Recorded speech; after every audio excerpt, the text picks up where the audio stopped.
commonly agreed that the best item on McDonald's menus is its fries. The company produces 4,082,331 kilograms of French fries every day to satisfy global demand. And let's face it, cooking perfect homemade fries is notoriously difficult to master. I know, I've tried. How does McDonald's make its fries so delicious? What tricks could you use to make perfect homemade fries? And what are the pros and cons of using an air fryer? You'll want to stick around for this one.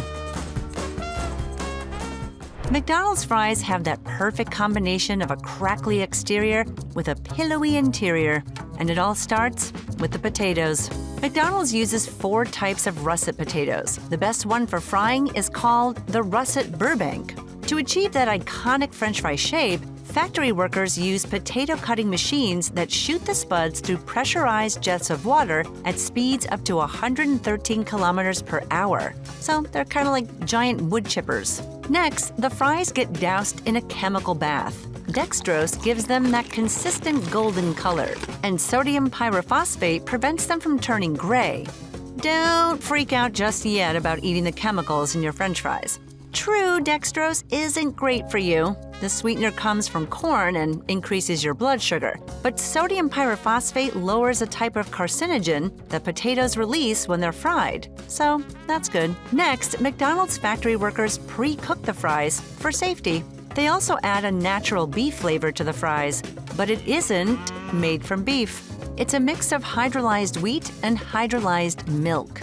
Well, this process sounds easy so far. Employees then send these partially cooked and flavored fries through a 45-meter flash freezer tunnel, otherwise known as Canada. After a crazy amount of shipping logistics, the fries arrive at your local McDonald's restaurant. Employees fry the flash-frozen fries for just 3 minutes in clear oleic canola oil. You'll be happy to know that this frying oil has the lowest saturated fat content of all vegetable oils. After a light sprinkling of salt, your fries are ready. Now start your timer. McDonald's only keeps fries for a maximum of 7 minutes before serving because they don't taste as good after that. That's how McDonald's makes their winning fries. The fries, what about them? They're 5% too crisp.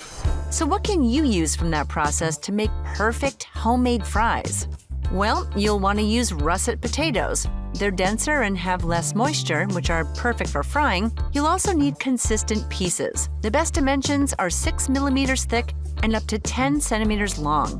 You probably don't have dextrose and sodium pyrophosphate in your kitchen. But then again, maybe you do. I don't know your life. Instead, you can use cold water and 18 milliliters of lemon juice to stop discoloration. Now don't just dunk them into your fryer. To cook the best French fries, you'll want to blanch them. Fry them in oil around 149 to 160 degrees Celsius, then fry them a second time in 177 degrees Celsius oil until golden. I love gold! The oil you use matters. Neutral-tasting oils with a high smoke point are best, so choose canola, safflower, or peanut oil.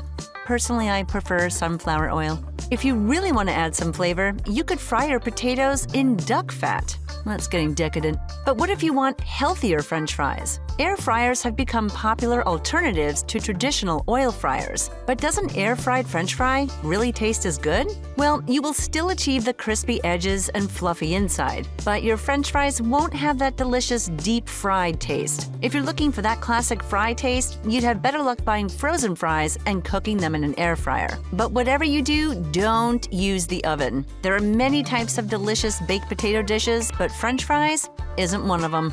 Honestly, it all sounds like a lot of work to me. I think I'll just leave the job to McDonald's. They've been making fries since 1940. Can you guess which country eats the most fries per person? I'll give you a hint. It's not the United States. How's that for a hint? Find the answer and more fry history on another episode of Origins of Food.